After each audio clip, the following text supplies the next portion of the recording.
Friends,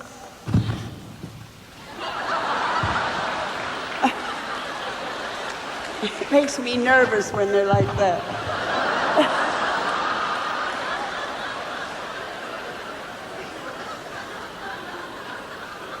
It's very hard, I'm sure, for all of us to take in so much emotional feeling.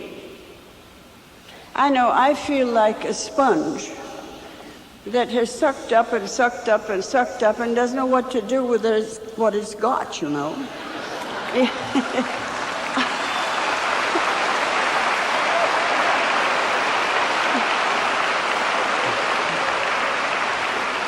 Evidently, I'm not alone in that sensation.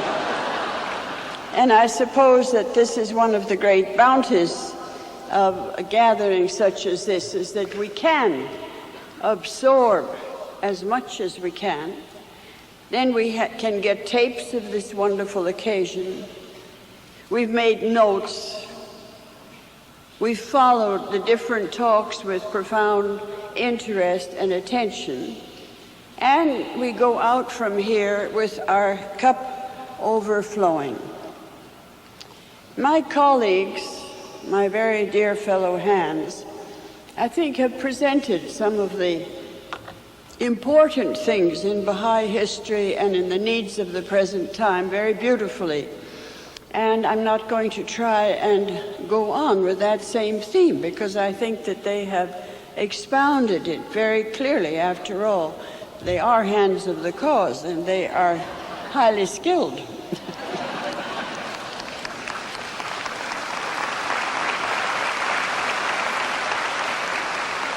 So I thought that I would tell you a few anecdotes, things that have come to my mind about the Baha'is and about events in the past, because we're all very fundamentally simple people here. And we're devoted Baha'is, whether we're born Baha'is, whether we're Baha'is of 5 days standing, whether we're people that are not yet enrolled as Baha'is. Still, we're fundamentally nice, simple, sincere human beings. And then we leave this place and we go out into the world, and according to our capacities, we will try and share with others, our family, our friends, the public, our schoolmates if we're young people, our working mates in different professions and jobs that we're in, something of what this has meant to us and what it means, we think, for the city of New York and for the world. But the whole picture in life, aside from the great outlines of immense values, is always composed of little bits of pieces. And we are the little individual pieces that make up the whole. And I am always very moved by stories of Baha'is. I see things perhaps in a simple way in my mind. I see things in terms of stories and of people and of incidents. And I was thinking of my mother so often here. She was one, as you know, of the disciples of Abdul-Baha. And she was a very wonderful person, and from the time she was about 20, she was almost all her life an invalid, and very frail and suffered a great deal. But she was also a very dynamic servant of the faith. Whenever I came to New York with Mother, which we did very often because Montreal was very cold, and she suffered from the cold, so we came down sometimes for a month or two in the worst of the Canadian winter to New York, and at other times. And my mother would take a taxi, and she would go to 87th Street here in New York, on the river on that side, near the Hudson. And she would get out and stand in front of the house of Mrs. Champney. I don't know who it belongs to now or whether it even looks the way it used to. And she would stand there silently and pray, because this was the place that Abdu'l-Baha had been in New York. This was the place that he had lived in the Champney home, and where he had received so many hundreds of guests, and where he had had this great impact on the city of this very famous and very important metropolis of the world. It's nice to remember the intimate things about human beings. I can relate much easier to acts of other people and the character of other people than I can to a long scientific treatise. I can read it. Hopefully I can understand it, but it won't move me as much as just ordinary human beings' experiences. And so I thought I would tell you a few anecdotes about the older Baha'is. When Martha Root was coming to Montreal, you know, Shoghi Effendi called her the star servant of Baha'u'llah. She's the one who gave the message to Queen Mary of Romania, to other crowned heads in Europe, to presidents, to people of great importance, politically, socially, and so on. And she came to Montreal, and I was about 16 or 18, and I had, of course, a great love for my mother, and also I was very proud of my mother, because I knew she was one of the first Baha'is of the West, and she was May Maxwell, and so on. And my mother made a terrible fuss about Martha coming. And in my 16-year-old mind, I thought, well, she's really, it isn't necessary to make quite so much fuss. So she bought a beautiful bunch of tulips. It was in the spring. And she put them on the radiator in the vestibule of our home in Montreal, which is now called a Baha'i shrine because it was visited by Abdu'l-Baha, and he slept there for a few days. And as she went out to call, to have a radio call, or visit the head of the radio station of Montreal. It was the beginning of radio then, no television.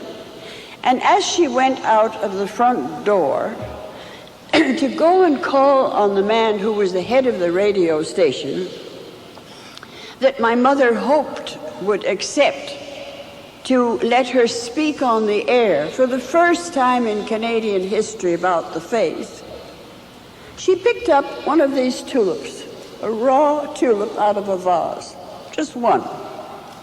And in those days, we were much more formal than we are now. Nobody except my age group can remember how much more what the French call comme il faut, with how much more discipline and reserve we lived our lives, at least in public.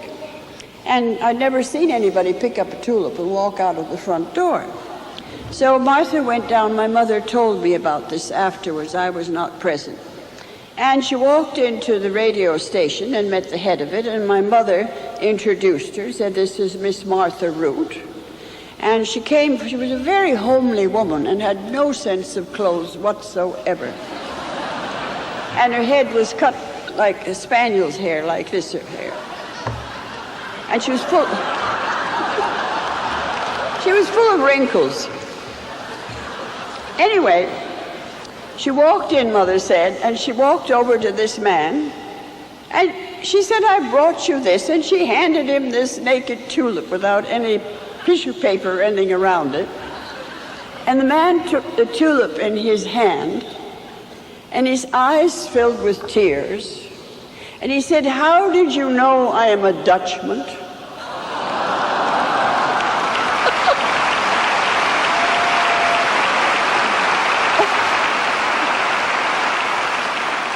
And that this is my national flower of Holland.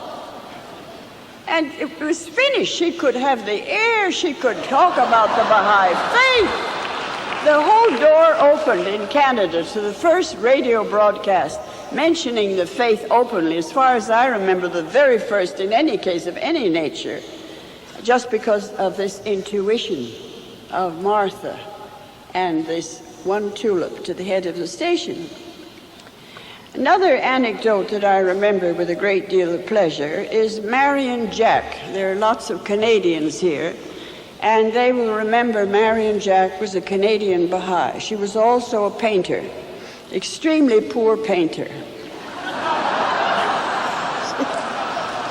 No doubt about it, Jackie's going to go down in history as a perfectly marvelous servant of the faith.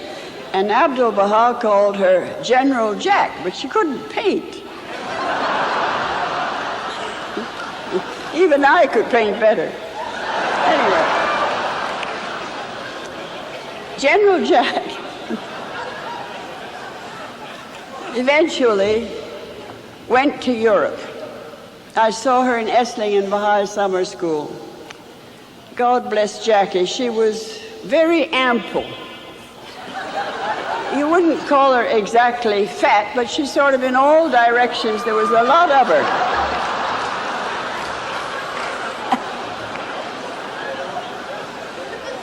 And she had an enlarged heart.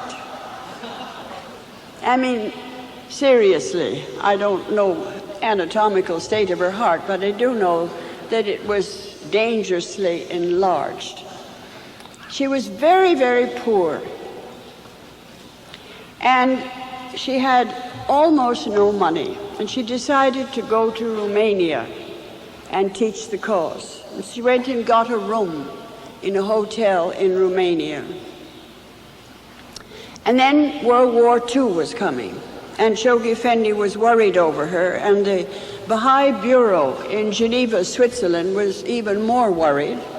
And they sent word to her, and as I remember, they asked Shoghi Effendi if they shouldn't try and get her to leave what was going to be behind the enemy lines. She was going to be behind the lines of Hitler and his armies and allies.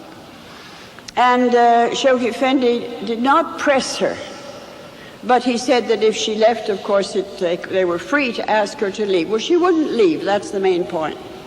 And she stayed there with God knows what possibility of eating. She went out in the streets, and the hotel that she was living in was hit by a German bomb, so she couldn't even salvage any possessions from the hotel. She had what she was standing up in. And the Americans, Canadians, she was a Canadian subject, they were evacuated down to a school in the country. And she slept on a cot in a corridor in the winter. Anybody can imagine in the winter in Romania, sleeping in a corridor open at both ends with no heat, what the conditions were like. And this is how Jackie spent the war. And after the war, one of these international agencies of some kind or other, a woman came to call on us, and I saw her.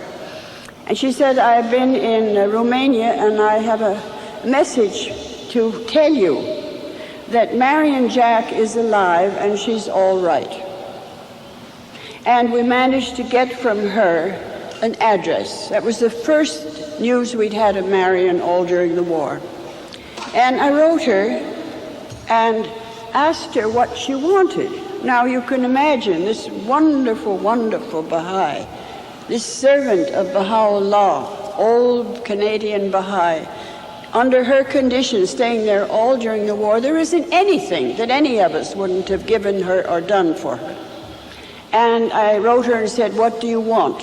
Anything that we can send you, anything we can do for you. So she sent me back 2 pieces of paper on which she had drawn the outline of her foot, her feet. And she said, I haven't any shoes, but if you could buy me a pair of shoes, I'd be very grateful. So I went out and bought the best pair of shoes in Haifa that these pieces of paper would fit in, and we sent them to Marion, and that's all that Marion wanted, you see. So that's one of the kind of service of the faith of Baha'u'llah that we have as our examples. Then there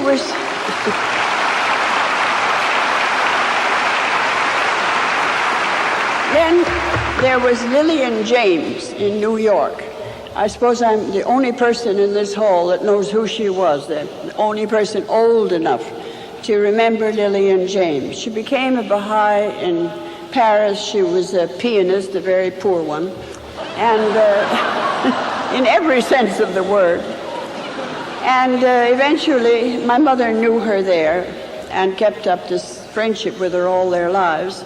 She went back to Chicago, and in the worst part of Chicago, she taught the piano. And I mean, really, in the slums of Chicago, she earned her living by giving piano lessons. So, she told me this herself. Eventually, she saved up enough money so that she had 25 cents that she hadn't, absolutely got to spend for her room or her food. She saved it by walking, she was an old woman, to her piano lessons in Chicago. And she saved 25 cents, and she sent it for the temple fund. And we were building the temple, the Mashhad al-Azkar in Wilmette at that time. And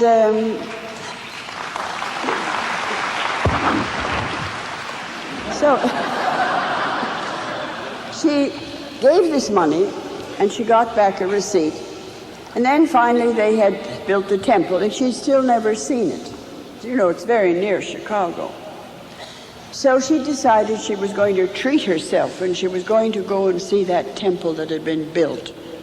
And she got on the train, and she went out to Wilmette, and she walked to where the temple was, and she saw this temple in front of her, and she said, all I could say was, "Oh, you darling."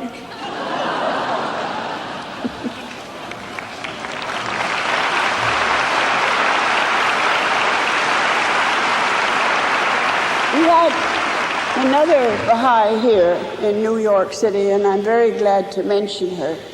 Her name was Carrie Marsh, and she was small and stocky and tough and muscular. And her profession was to have a little tiny suitcase.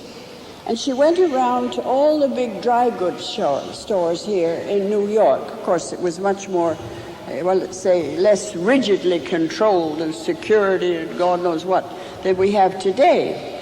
And she used to go around with this little suitcase to the different counters. And she would open her suitcase, and it had safety pins and needles and thread and perhaps some aspirin tablets and things like that, notions. And she'd sell it to the serving girls who used to get off their work in New York after everything was closed. At very long hours in those days. And then she would teach them the Baha'i faith. And Carrie Marsh, I was very afraid of her, because she knew my mother. She's a great friend of my mother, and I was about 8 years old at that time, and she was very strong. And every time she came to see my mother, she'd hug and kiss me and almost break my ribs. So I was really quite timid about getting hugged by Carrie. But that woman, and I think that these are things that are good to remember. So help me God, Carrie Marsh could have sat next to a university professor at a dinner party and talked to him about the Baha'i faith on about the same level of comprehension as another university professor that was a Baha'i might have done. She knew the cause of God that well. And I think we have to remember that knowing the cause, least of all serving it and dying for it, is not confined to a university degree. It's not confined to being literate.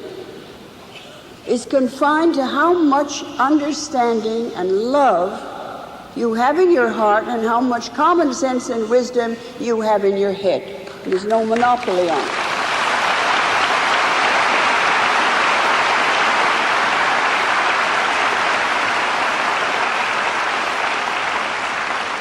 the last election of the Universal House of Justice, and I pass this on to you because a great many of you undoubtedly come in contact with the press. You have press interviews, maybe you have radio interviews.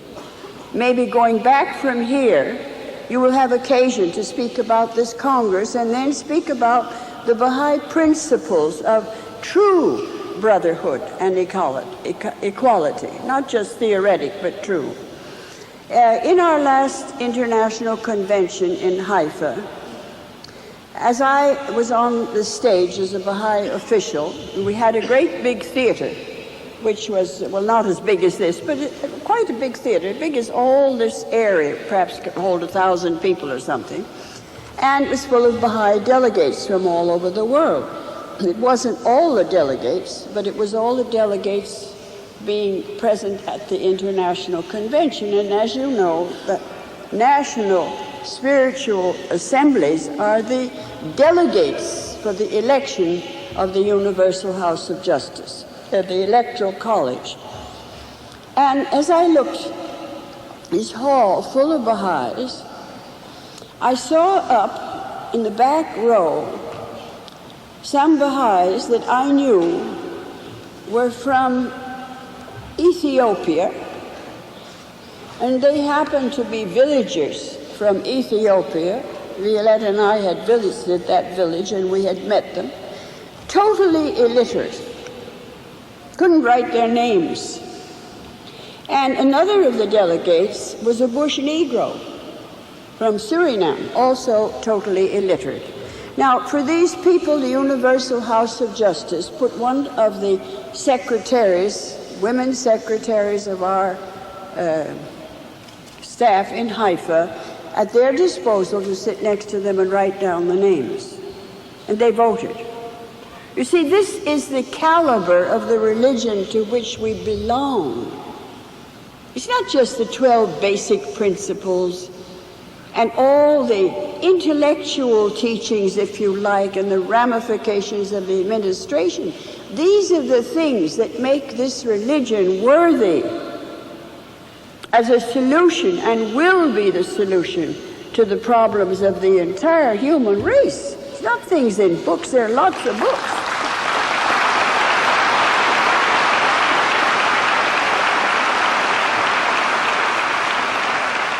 I just want to tell you two more stories. We have a Baha'i in Haifa, a French Baha'i. For all I know, he may be here. He lives in my house, at least on the property of Abdul Baha's property, because we have to have more people living there for security. And he walked from France to Haifa.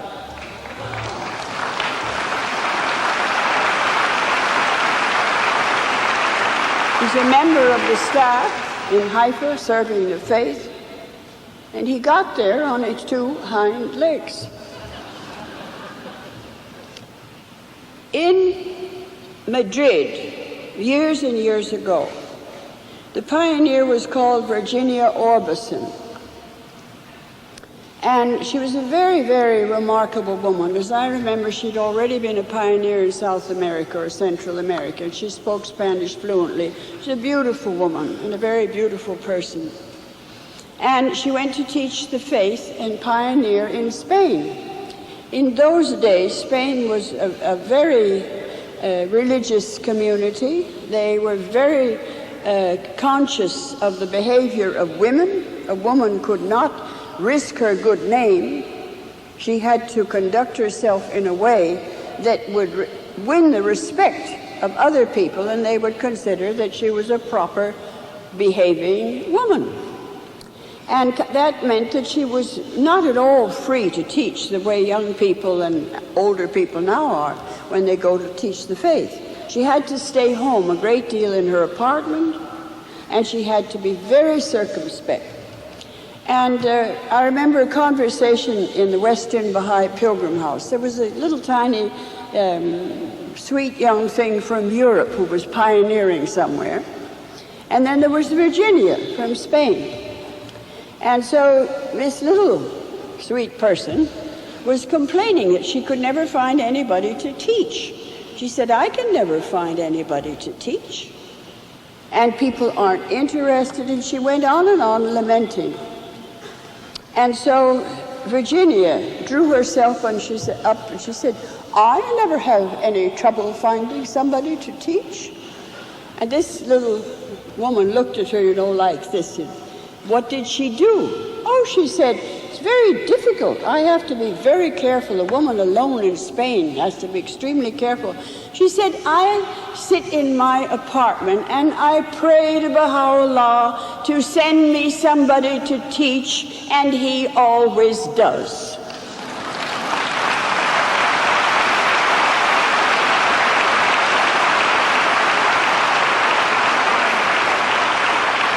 That's how she established the faith in that country. And I think that these are the kind of people that have built the cause all over the world. These are the kind of Baha'is we have. Thank God now we have very distinguished Baha'is, very distinguished people in their professions, professors, intellectuals, and so on. And when they travel in Europe or China or the East, Asia, they add a great deal of prestige to the faith in the estimation of people. And I think that we can be very proud of this. That we never had this sort of thing when I was a girl. Baha'is in the audience of my generation, they know what this means. You take everything for granted. But just think of it, we've got opposite numbers to Chinese professors and Chinese scientists. And when our opposite number goes to China, they are received by their own type of people. They can't do mass teaching, and they often go on some kind of a scientific or academic mission. But we've got them now. We never had them before. We have them now all over the world. In Asia, in Africa, North, South America, Europe, and so on. This is a tremendous step forward in the faith, and it's a very wonderful thing. And this is opening again. We are infiltrating into new areas, new zones where we can teach the faith. Then take the Baha'i youth. All of us here, and there are lots of young people here, they cannot get conceited from my remarks, please. But the fact remains that the Baha'i youth are simply wonderful. They really are.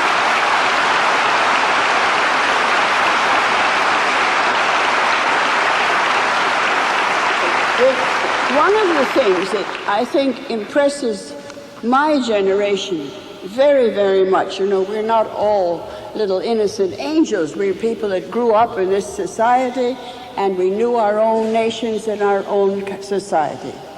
And the fact that we have Baha'i young people now who are exemplary in their moral behavior, who are arising to go on these various teaching trips to Russia, to the East, to different countries, and also, I am sure, throughout the Americas. This is the most marvelous development that I have seen in recent years in the cause of God. I had dinner the other night, and I think we have to remember that knowing the cause, least of all serving it and dying for it, is not confined to a university degree. It's not confined to being literate. It's confined to how much understanding and love you have in your heart and how much common sense and wisdom you have in your head. There's no monopoly on it.